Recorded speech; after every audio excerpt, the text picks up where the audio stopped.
A continuación vamos a referirnos muy concretamente a la ponderación y a la amenaza que esta técnica representa para los derechos fundamentales. En la actualidad, principalmente dentro de la jurisdicción constitucional, es muy común observar que se acuda a la ponderación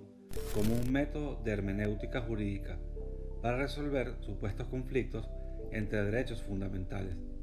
cuestión que implica realizar una serie de argumentaciones y razonamientos en orden de poder determinar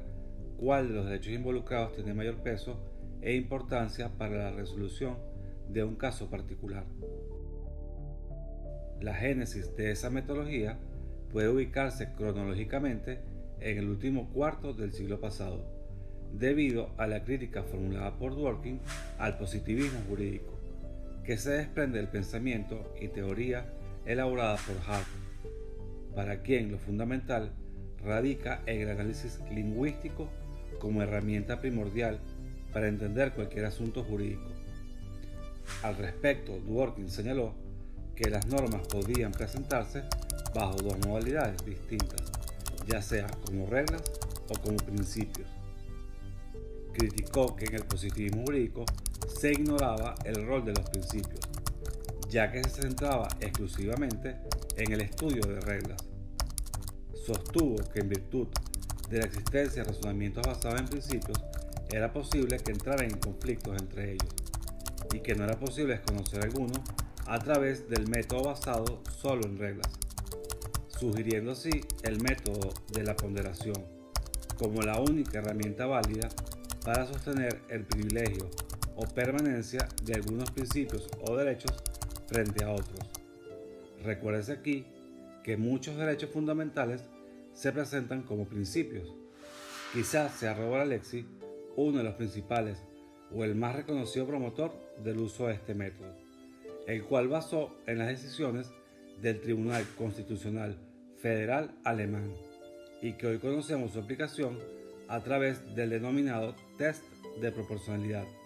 para verificar cómo los derechos en conflicto se relacionan y que lleva implícito tres pasos, los cuales son: primero, test de idoneidad; segundo, test de necesidad; y tercero,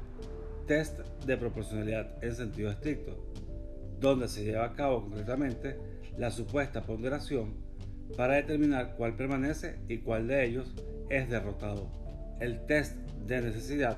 evalúa si la limitación es esencial o si existen alternativas menos gravosas con igual o mayor eficacia. Si hay una medida menos gravosa y eficaz, la limitación no sería necesaria. El test de proporcionalidad en sentido estricto, por su parte, compara el grado de afectación negativa de un derecho con la compensación positiva que genera. Una vez que la medida es considerada idónea y necesaria, se debe determinar el peso de la afectación de cada derecho en conflicto, valorando la importancia del derecho protegido frente al derecho afectado. Según Alexy, la ponderación se aplica comúnmente en casos de conflictos entre principios y para resolver conflictos entre reglas y principios. Cuando se pondera una regla contra un principio, se consideran los principios subyacentes a la regla y se determina cuál tiene más peso. Si el principio que se enfrenta a la regla es más fuerte, prevalece sobre la regla. En conflictos entre reglas, propone que se resuelvan mediante métodos clásicos de resolución de antinomias, como lex superior, lex posterior y lex specialis, eliminando una de las reglas. En cambio, cuando se confrontan principios entre sí o un principio frente a una regla, ambos se consideran válidos y el conflicto se resuelve ponderando cuál tiene más peso y por tanto prevalece, cuestión que se conoce como precedencia condicionada. Esto significa que, en diferentes casos, el peso de los principios puede variar, prevaleciendo uno sobre otro según las circunstancias específicas,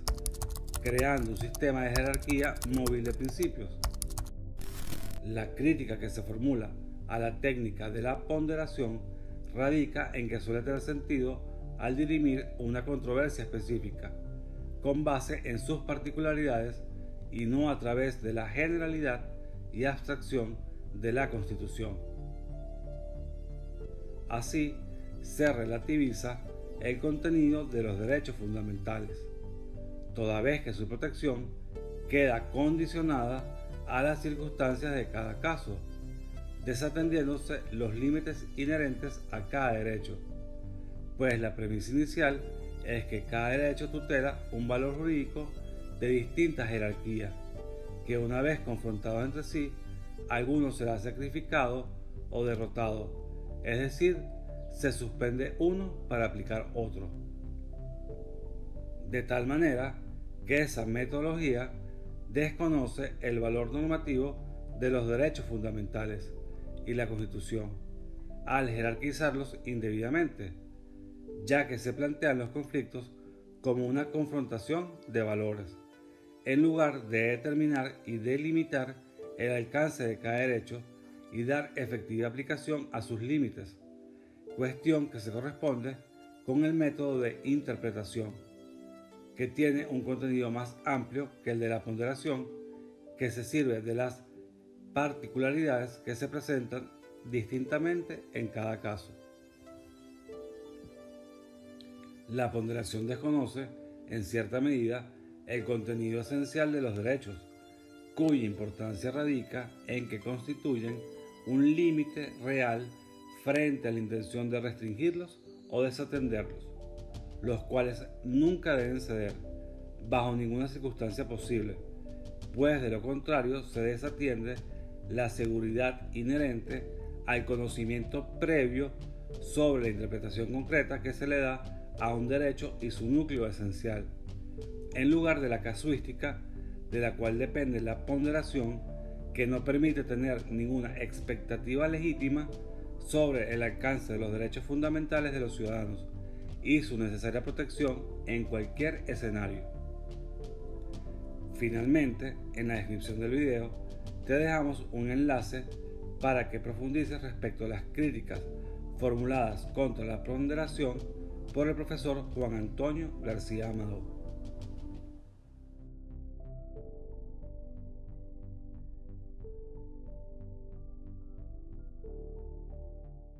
No olvides que puedes enviarnos tus sugerencias y comentarios al correo vitrinalegalconsulta@gmail.com y seguirnos en nuestras redes sociales, @vitrinalegal en Instagram y Vitrina Legal en Twitter, o a través de nuestra página web www.vitrinalegal.com.be.